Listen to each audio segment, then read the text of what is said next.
L'abandon, le masque du dépendant. Abandonner quelqu'un, c'est le quitter, le laisser, ne pas vouloir s'en occuper. Plusieurs personnes confondent le rejet et l'abandon.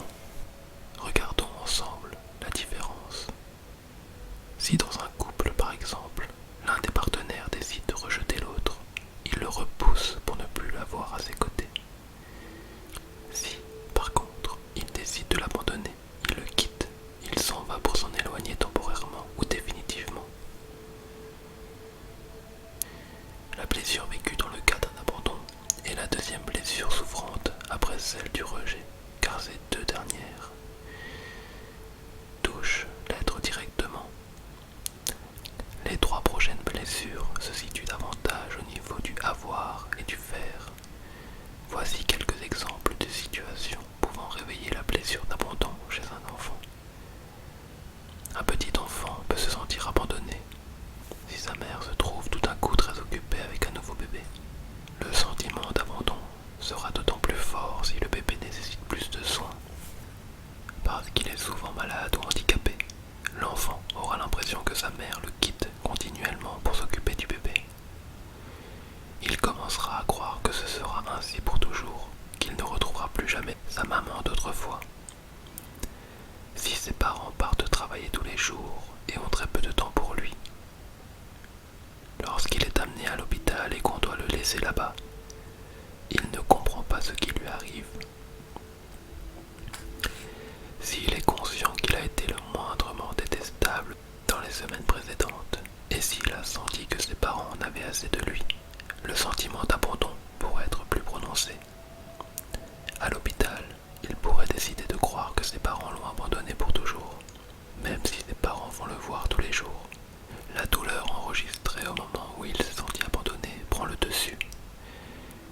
Cette souffrance l'incite à commencer à se créer un masque, croyant que celui-ci l'aidera à ne plus revivre cette douleur.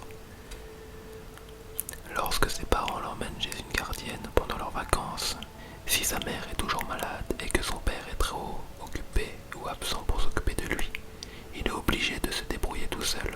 J'ai connu une dame qui a eu une peur terrible lorsque son père est décédé alors qu'elle avait 18 ans.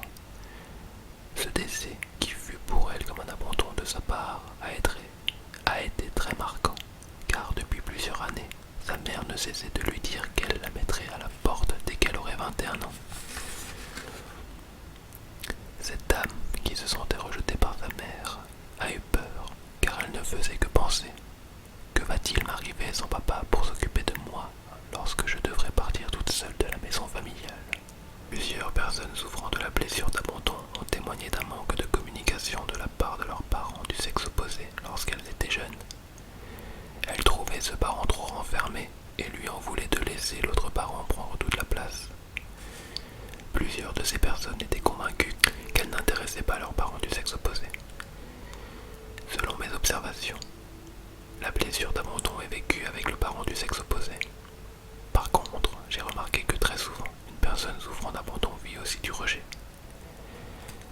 Étant jeune, elle s'est sentie rejetée par son parent du même sexe et abandonnée par le parent du sexe opposé, qui, selon elle, aurait dû s'occuper davantage d'elle et aurait surtout dû veiller à ce qu'elle soit moins rejetée par l'autre parent. Un enfant peut vivre une expérience où, s'il se sent abandonné par son parent du même sexe, mais en réalité, c'est la blessure de rejet qu'il ressent. C'est la blessure de rejet qu'il ressent avec ce parent. Pourquoi? Parce que son parent du même sexe qui ne s'occupe pas de lui agit ainsi, parce qu'il se rejette lui-même.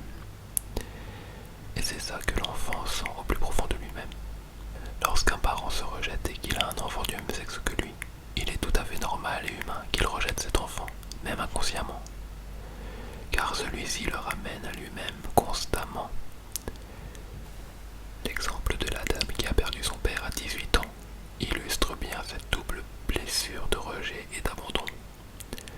En approfondissant davantage cette étude de caractère, tu réaliseras que la majorité des gens ont plusieurs blessures. Toutefois, elles n'ont pas toutes le même degré de douleur. Ceux qui souffrent d'abandon ne se sentent pas assez nourris affectivement.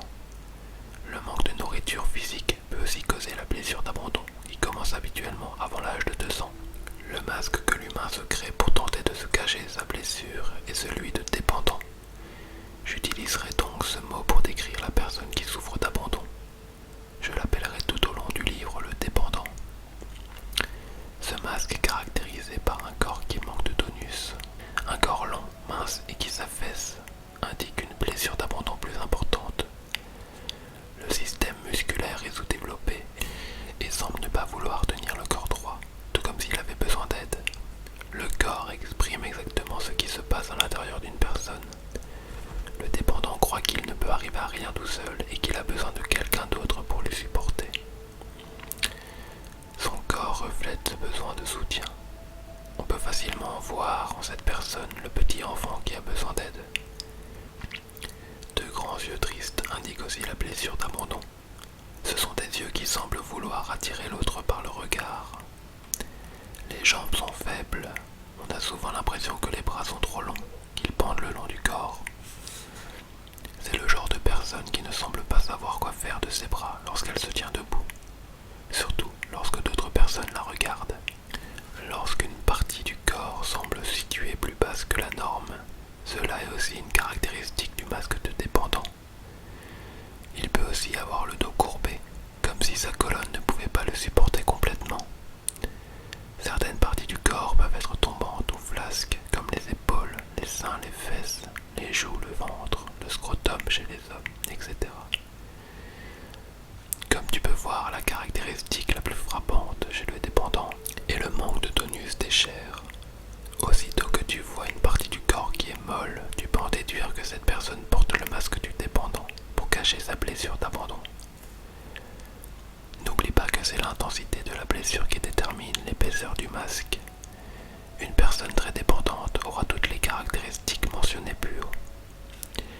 Si une autre n'en a que quelques-unes, c'est que sa blessure est moins grande.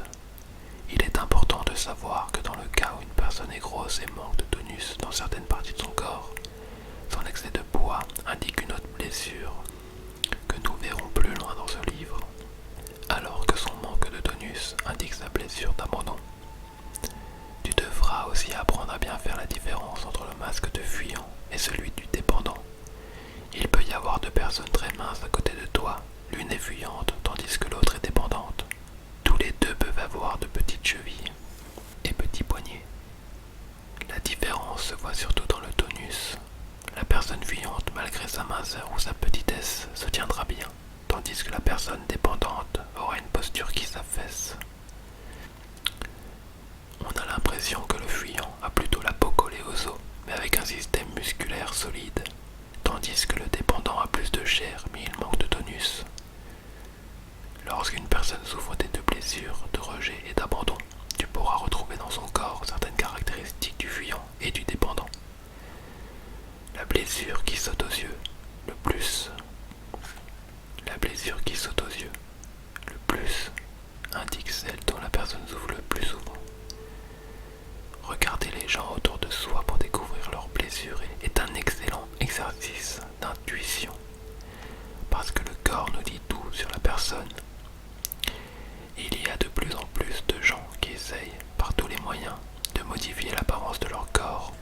Par exemple, avec la chirurgie esthétique ou le développement excessif des muscles par l'haltérophilie. Lorsque nous tentons de cacher aux autres notre corps, nous essayons de dissimuler les blessures qui correspondent aux parties altérées. C'est vraiment avec notre intuition que nous pouvons découvrir chez les autres ces parties transformées. J'ai rencontré ce genre de personnes à plusieurs reprises. Par exemple, en observant une cliente lors d'une consultation, j'observe chez elle une belle poitrine ferme, alors que ma toute première impression en la regardant a été de la voir avec des seins pendants. C'est un flash de quelques secondes. Comme j'ai appris à faire confiance à mon intuition, je lui ai dit « C'est drôle, je te regarde et je remarque de beaux seins fermes, mais j'ai vu très vite, un peu plus tôt, des petits seins pendants. Est-il possible que tu aies été opérée ?» Elle me confirme qu'effectivement, elle avait eu recours à la chirurgie esthétique parce qu'elle n'aimait pas ses seins. Il est un peu plus difficile de voir certains détails, surtout le tonus de la chair chez la femme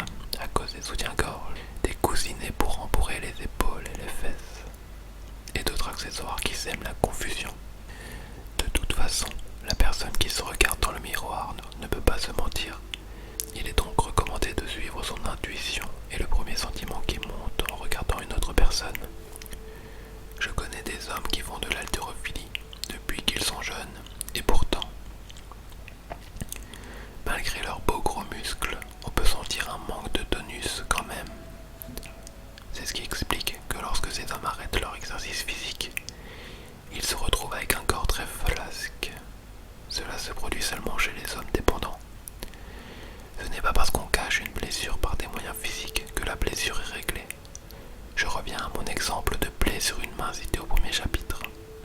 Même lorsque la personne cache sa main dans un gant ou derrière son dos, sa blessure n'est pas guérie pour autant. Le dépendant est celui des 5 différents types qui est le plus apte à devenir victime. Il y a de fortes chances qu'un de ses parents, ou même les deux, soit aussi victime. Une victime, c'est une personne qui crée dans sa vie des difficultés de toutes sortes, surtout des problèmes de santé pour attirer l'attention. Cela répond aux besoins du dépendant qui croit ne jamais en avoir assez. Lorsqu'il semble vouloir attirer l'attention par divers moyens, en réalité, il cherche à se sentir assez important pour recevoir du support. Il croit que s'il n'arrive pas à attirer l'attention de l'autre, il ne pourra pas compter sur cette personne. On peut remarquer ce phénomène chez les dépendants lorsqu'ils sont encore très jeunes. L'enfant dépendant a besoin de se sentir que s'il fait un faux pas, il pourra compter sur quelqu'un pour le remettre sur pied. C'est une personne qui dramatise beaucoup. Le moindre petit incident prend des proportions gigantesques. Si par exemple son conjoint n'appelle pas pour prévenir qu'il sera en retard, elle pense au pire et ne comprend pas pourquoi il est en souffrir en ne l'informant pas.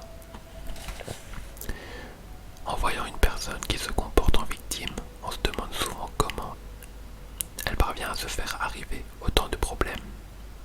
Le dépendant, lui, ne vit pas ces événements comme des difficultés. Ces problèmes lui apportent plutôt le cadeau d'avoir de l'attention. Cela lui évite de se sentir abandonné. Être abandonné est plus douloureux à vivre pour lui que les divers problèmes qu'il s'attire. Seul un autre dépendant peut vraiment comprendre cela. Plus une personne agit en victime, plus sa blessure d'abandon devient importante. J'ai pu constater aussi qu'une victime aime très souvent jouer le rôle de sauveur. Par exemple, le dépendant va jouer le rôle de parent vis-à-vis de ses frères et sœurs ou cherchera à sauver quelqu'un qu'il aime d'une difficulté quelconque. Ce sont des moyens subtils de recevoir de l'attention. Par contre, lorsque le dépendant fait beaucoup de choses pour une autre personne, il désire surtout se faire complimenter, se sentir important. Cette attitude apporte cependant souvent des maux de dos, car il se met sur le dos des responsabilités qui ne lui appartiennent pas. Il a souvent des hauts et des bas. Pendant un certain temps, il est heureux et tout va bien. Et tout d'un coup, il se sent malheureux et triste. Il se demande même pourquoi, car très souvent, cette situation arrive sans raison apparente. En cherchant bien, il pourrait découvrir sa peur de la solitude. La forme d'aide dont le dépendant a le plus grandement besoin est le soutien des autres. Qu'il ait ou non de la difficulté à prendre des décisions par lui-même, le dépendant demande généralement l'opinion ou l'approbation des autres avant de décider. Il a besoin de se sentir soutenu, supporté dans ses décisions. C'est la raison pour laquelle ce genre d'individu passera pour quelqu'un qui a de la difficulté à se décider. Mais, en réalité, il ne se décide pas ou doute de sa décision seulement lorsqu'il ne se sent pas appuyé par quelqu'un d'autre. Ses attentes face aux autres sont en fonction de ce qu'il peut faire pour l'aider. Toutefois, ce n'est pas tant de l'aide physique qu'il recherche, mais plutôt de se sentir soutenu par quelqu'un dans ce qu'il fait ou veut faire. Quand il est soutenu, il se sent aidé et aimé. Bien qu'il ait besoin de support, il est intéressant de constater que le dépendant utilise souvent l'expression « je ne supporte pas ». Cela indique à quel point nous faisons très souvent aux autres, sans nous en apercevoir, ce que nous leur reprochons ou ce que nous avons peur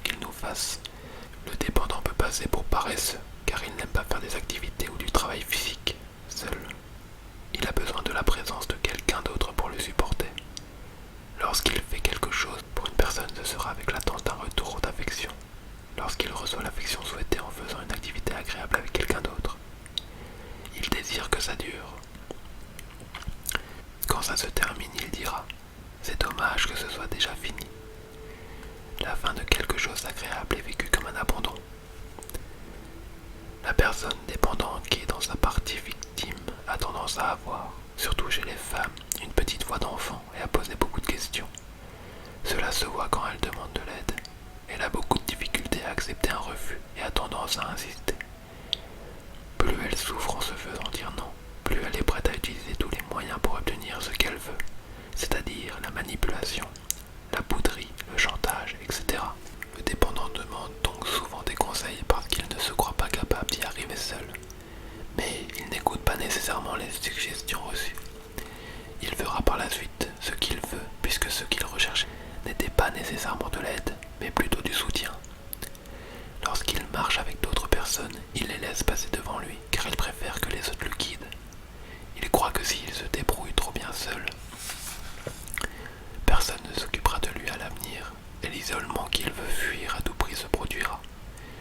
La solitude est en effet la plus grande peur du dépendant. Il est convaincu de ne pas pouvoir la gérer. C'est pourquoi il s'accroche aux autres et fait tout pour obtenir de l'attention. Il est prêt à faire de multiples pirouettes pour être aimé, pour qu'on ne le laisse pas. Il est capable d'endurer des situations très difficiles avant d'y mettre fin. Sa peur est « que vais-je faire? Que vais-je faire seul? Que vais-je devenir? Que va-t-il m'arriver ?» Il est souvent en conflit avec lui-même car d'un côté, il demande beaucoup d'attention et d'un autre, il a peur que s'il en demande trop, ça finisse par déranger l'autre. Ce dernier pourrait alors le délaisser. On pense du dépendant qu'il aime la souffrance pour tolérer certaines situations, bien qu'il ne l'admette pas. Prenons l'exemple d'une femme qui vit avec un alcoolique ou qui est battue. Sa souffrance est peut-être plus grande à le laisser qu'à endurer ce qu'elle vit. En fait, son existence repose sur l'espoir, un espoir émotif. Elle ne peut pas admettre sa blessure, car en le faisant, elle risquerait de revivre la souffrance que cette blessure représente. La personne dépendante est celle qui a la plus grande capacité à ne pas voir le problème dans son couple. Elle préfère croire que tout va bien parce qu'elle craint d'être abandonnée. Si l'autre lui annonce qu'il veut partir, elle souffre énormément parce que, ne voyant pas les problèmes, elle ne s'y attendait pas. Si c'est ton cas et que tu te vois t'accrocher, faire des pirouettes par peur d'être abandonné, tu dois te donner du soutien. Trouve une image mentale, imagine quelque chose qui te donne du support. Ne te lâche surtout pas lorsque tu vis des moments de désespoir et que tu crois que tu ne peux plus te faire aider de l'extérieur. Tu crois peut-être que tu ne peux pas t'en sortir seul, mais il y a une solution à tout problème.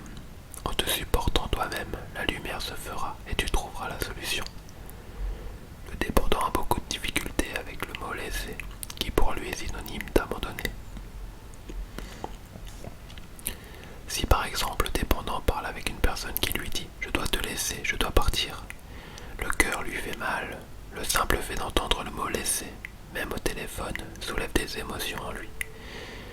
Pour ne pas se sentir abandonné, il faudrait que l'autre lui explique la raison de son départ sans utiliser ce mot. Lorsque le dépendant se sent abandonné, il croit qu'il n'est pas assez important pour mériter l'attention de l'autre. J'ai souvent remarqué que si j'ose regarder ma montre pour vérifier l'heure, ce que je fais souvent à cause de mon horaire chargé, lorsque je suis en compagnie d'une personne dépendante, son visage change. Je sens à quel point ce geste la dérange. Elle croit tout de suite que ce que j'ai à faire est plus important qu'elle. Ce genre de personne a aussi de la difficulté à quitter un endroit où elle est une situation. Même si le lieu où elle va lui semble agréable, elle est triste à l'idée de partir. Prenons l'exemple de quelqu'un qui part pour un voyage de quelques semaines. Il aura de la difficulté à laisser les siens, son travail ou sa maison, une fois rendu ailleurs, lorsque viendra le temps de revenir chez lui. Il vivra à nouveau une résistance à quitter ce lieu, ainsi que les personnes qui s'y trouvent.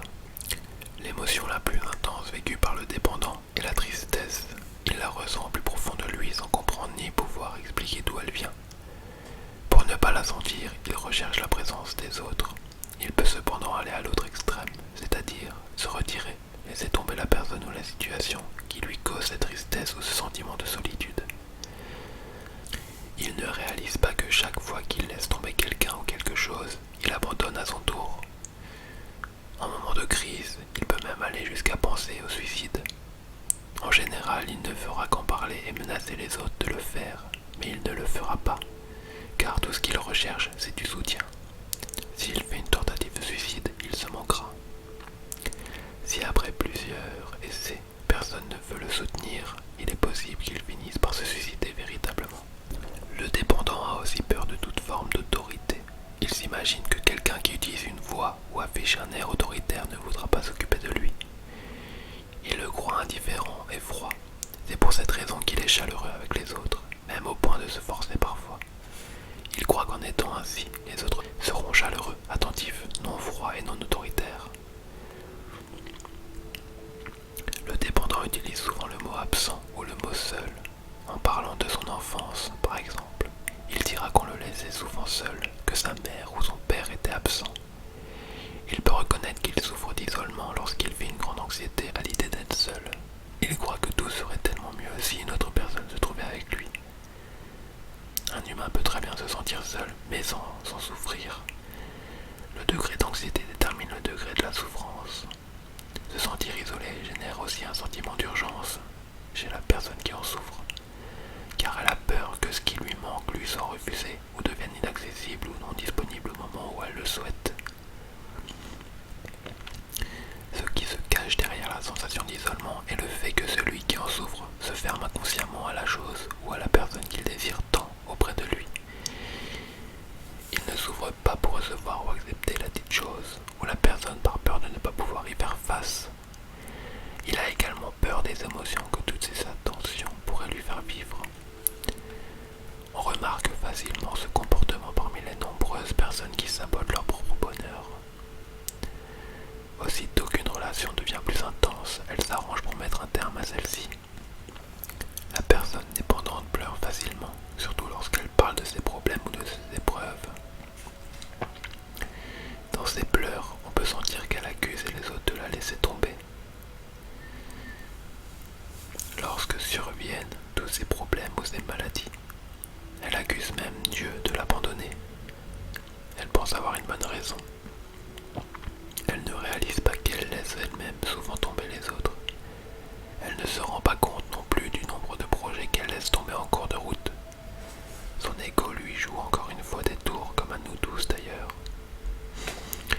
Le dépendant a besoin de l'attention et de la présence des autres, même s'il ne s'aperçoit pas du nombre de fois où il ne fait pas aux autres ce qu'il veut qu'on lui fasse. Il aimera par exemple s'asseoir seul pour lire un livre, mais il ne voudra pas que son conjoint le fasse. Il aime aller seul à certains endroits lorsque c'est son choix, mais se sentira abandonné et délaissé si son conjoint agit pareillement. Il se dira « ça y est, je ne suis pas assez important pour qu'elle m'emmène avec elle ». Il est difficile aussi pour une personne dépendante de ne pas être invitée à une réunion ou à une rencontre quelconque, alors que, logiquement, elle aurait dû y être. Elle vit une grande tristesse, un sentiment d'abandon et de manque d'importance. Le dépendant a l'habitude de s'accrocher physiquement à la personne aimée. Enfant, la petite fille s'accroche à son père et le petit garçon à sa mère. En couple, le dépendant s'appuie contre l'autre, ou lui tient la main, ou le touche fréquemment. Debout, il cherche à s'appuyer sur un mur, une porte ou autre chose. Même assis, il a de la difficulté à se tenir droit. Il appuie son bras sur le dossier, ou il s'écrase dans la chaise. Dans tous les cas, il a de la difficulté à se tenir droit, son dos est porté à basculer vers l'avant. Lorsque tu vois quelqu'un qui recherche beaucoup d'attention dans une réunion publique, regarde son corps et tu verras qu'il y a du dépendant en lui. Pour ma part, je remarque lors de mes ateliers qu'il y a toujours des personnes profitant des pauses et des instants précédents et suivant l'atelier